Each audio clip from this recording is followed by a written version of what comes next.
In 2023, Ben and Andrea were living in North Carolina. Ben had spent 10 years in the Army as an infantry officer, and Andrea had run a small marketing business, and they were looking for a way to create passive income together. After they got married, they started to explore different options: real estate, franchises, and even starting their own business from scratch. But what they ended up finding was a upscale nail salon in St. Louis that completely changed their financial future. They put down just $33,500 to buy this nail salon, and in the first year, they're going to take home an extra $50,000 in income back to their household. Whether you're interested in buying a business yourself or you're just curious about how these deals actually work, this breakdown will show you exactly how it's possible. Okay, so let's talk a little bit more about this deal. Now, this was an upscale nail salon. So this is servicing upscale clients that have premium prices and they have premium services. A lot of times these type of establishments even have liquor licenses where they can give champagne and different drinks to the customers as they come in to get their services. This business has already been around for 7 years and was in a prime retail location in St. Louis. Now, one of the other things that set aside this business from other nail salons was the focus on a natural approach. So they were using non-toxic formulas, and this was something that, as they charge extra premium for their services, many of those clients wanted to do it in a more healthy way. And so this salon catered to that exact client. One of the things that this salon did really well was it had a very simple service menu. That doesn't mean they didn't have all the main things. They did, but they only did a few things on that menu, and they did them very well, and they charged a premium for that service. A lot of you guys can relate to this when you go into a restaurant and you get a menu, and if that menu is 10 pages, it's a book and it has 500 different options. Like if you go to a diner, you probably know that not all 500 of those options are going to be top quality. It's impossible. But if you go into a restaurant and there's only 10 things on their menu, you can be rest assured that they're probably very good at making those 10 things. So this nail salon took the same approach. They focused on what mattered. They focused on the top services that clients were requesting, and they got very good at them. Another interesting point about this nail salon was that they didn't use 1099 contractors like most for their technicians. Instead, these technicians were W-2, which means they're full employees with benefits and salaries. This is one of the ways in which you can know exactly what your wage costs are and your labor costs when you do that, because on a monthly basis, if you have employees, you know exactly what your expenditures are going to be. Whereas if it was a 1099 model, depending on revenue and depending on the fluctuation of how busy you are, those expenses could go up or they could go down. Now, here's some of the things that made this deal very attractive. Number one is that they had a very high-end clientele. Now, why is it good to have a high-end clientele for your main customers? The reason is because they're not price sensitive. So if you're able to do a great service at a very high quality and it's repeatable, you can charge kind of whatever you want to charge, because this type of clientele is not price sensitive. They don't necessarily care about the dollar amount. They care about the service and the quality of service that they're getting. Another great thing about this salon in particular is they had a very efficient operation running. So not only did they have their W-2 employees, which were the nail technicians, but they also had management that was coming with these locations that were able to effectively manage their workforce. So you had the technicians that were actually doing the nail services, and then you had your managers who were managing those technicians to make sure the scheduling, making sure quality was on point, and making sure that these customers were leaving very happy. One of the great things about nail salons in general is that the business model is pretty simple. All of us, and you that are watching this video right now, can guess how a nail salon works, right? You walk in, there's a technician there, they do your nails, you pay them for the service, and you leave. It's a very simple service model. Now, as we mentioned before, this nail salon had a great operations, and so they had a very established team that had been with them for years that had been running this growing nail salon. So these weren't a new team where you weren't buying a nail salon that all of a sudden you had half your workforce that had only been there for a few months. This was a seasoned team that had grown this from the beginning, and remember, this is over a 7-year firm, so they were able to grow this from the beginning, and they were very seasoned and very knowledgeable on how to grow this salon. And last but not least, one of the most important things about this deal is that they had very clean books. Now, I can't overemphasize this enough. When you're looking to buy a business, having clean books is worth in and of itself a higher multiple. I will pay more for a company where I know that the books are clean, I understand the revenue story, I understand exactly how much cash flow they're making. I will pay more for that company over a company that says they're making more money, but their books are a mess, right? I take the certainty of the books being clean rather than the potential of making more money, because it is that much of a difference maker. All right, so now we're going to break down Ben and Andrea's deal by the numbers so you guys can see exactly how they're structuring this deal with the nail salon and why it works for them. First, starting off, we have the nail salon deal, and they did a purchase price of $675,000. The SDE, which is, remember, the cash flow on this business, this is the entire benefit that the owner is getting. So this is the salaries they're paying themselves, owner distributions, whatever they use the business for a personal reason on, all of that is being added up to $240,000. So that comes out to around a 2.8 multiple multiple in which they are purchasing this business, which is right between the 2 and 3x that most small businesses are trading at. A couple other things that are coming along with this deal. One, this deal is actually 2 separate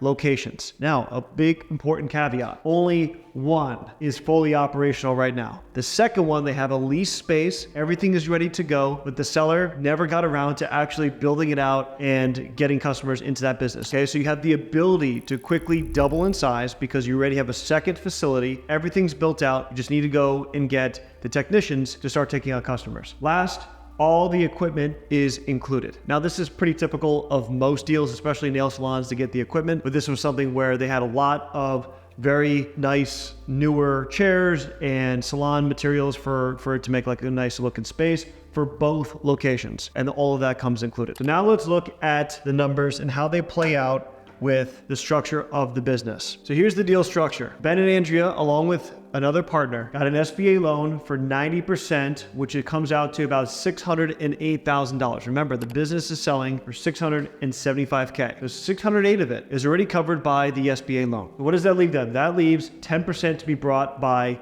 the buyers. Now, as I mentioned before, Ben and Andrea have a partner in this deal. Both are taking 5%. Ben and Andrea have to bring 5% of the down payment, and the partner is bringing down the remainder of the 5%. So that means $33,500 per partner. So what does that actually look like now once the deal gets done? They buy it based on these terms. And now what does it look like since they've been able to acquire this business? Well, first off, after we take the debt service, which is the cost of the loan that they used to acquire the business. Remember, it was $675, $608 of it is on a loan. That has payments every month. So after those payments are made, cash flow is right around $100,000 after all debt service payments. That means after all expenses, that's what's coming back to the owners. And there's 2 owners that both took on $33,500 in their down payment. So when this is split up, you take this 100K, you're gonna divide by 2, and that gives you 50,000. Each partner will receive $50,000. So now remember, the partners put in $33,500. The return to them is $50,000. This is a roughly 160% return, and this is in the first year. Now, this is not a passive deal. Both those partners are working to make sure that this business is getting better, it's growing, they're doing more marketing, they're expanding their product line, they're working at this business, but they know that after they go into this, that they put in 33 and they're taking out 50K of this business per partner. So that's about 160% return, and both of them are now looking on doing their second deal in their near future. Ben and Andrea are perfect examples on what's possible when you start to get into small business acquisitions. They weren't industry experts. Neither Ben or Andrea had any background in running a nail salon, and they didn't have a huge amount of money in the bank. They just came to this deal with a partner with the amount of savings that they had to put towards this, and they did it in a very responsible way. They just decided to take advantage of an opportunity that many people are overlooking right now, including you. If you want to access the same hands-on coaching that Ben and Andrea received, you can check the link in the description below to learn more about the Acquisition Ace program. Thanks for watching.